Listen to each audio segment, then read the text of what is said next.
रायस्तार को अब सब पता चल चुका था। ब्लैक 444 ही वो नाम था जिसने चालें चली, झूठ बोया और आखिरकार दो सगे भाइयों को एक दूसरे से जुदा कर दिया। पर अब वक्त बदल चुका था। रायस्तार और ज्ञान भाई एक हो चुके थे। अब वो सिर्फ भाई नहीं थे, एक माफिया सिंडिकेट बन चुके थे। ब्लैक 444 अपने खुफिया अड्डे में छिपा बैठा था। दीवारों पर सन्नाटा था, लेकिन उसके दिल में कोहराम। तभी फेक ज्ञान भाई आता है, कांपती आवाज में बोलते हैं, रायस्तार वापस आ चुका है, अब क्या होगा। ब्लैक 444 के जिस्म में एक सिहरन दौड़ जाती है, पसीना उसकी पीठ को भिगो देता है। एक वक्त का राजा आज खौफ में डूबा था। जब रायस्तार इंडिया से बाहर गया था तो वो किसी आम इंसान से नहीं मिला था। वो गया था एक शैतान वैज्ञानिक के पास, जिसके पास एक मॉन्स्टर गन थी, एक ऐसा हथियार जो एक पल में पूरे भारत को राख में बदल सकता था। 3 महीने बाद ब्लैक 444 ने 3 महीने तक खुद को अंधेरे में छिपाए रखा, जैसे कोई जानवर अपनी मौत से बचना चाहता हो। लेकिन अब डर ने उसे तोड़ दिया।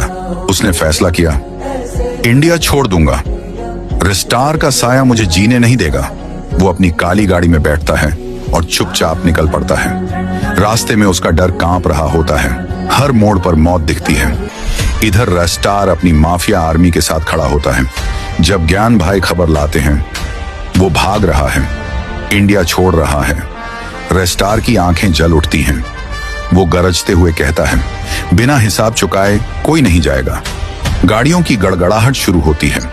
रायस्तार और उसका भाई दोनों अपनी गाड़ियों में निकलते हैं और कुछ ही समय बाद एक वीरान खुला इलाका, जहां चारों ओर सन्नाटा था, लेकिन अब वहां खून की बारिश होने वाली थी। महायुद्ध का आगाज। रायस्तार और ब्लैक 444 आमने सामने खड़े थे। दोनों ओर माफिया गैंग तैयार थी। मॉन्स्टर गन गरजती है, गोलियों की बारिश होती है, चारों ओर धुआं ही धुआं। जमीन कांप उठती है, चीखें, गोलियां, विस्फोट सब एक साथ गूंजते हैं। धुआं छंटता है, चारों ओर सिर्फ राख थी, मरे हुए शरीर, टूटी बंदूकें और जले हुए खून की गंध।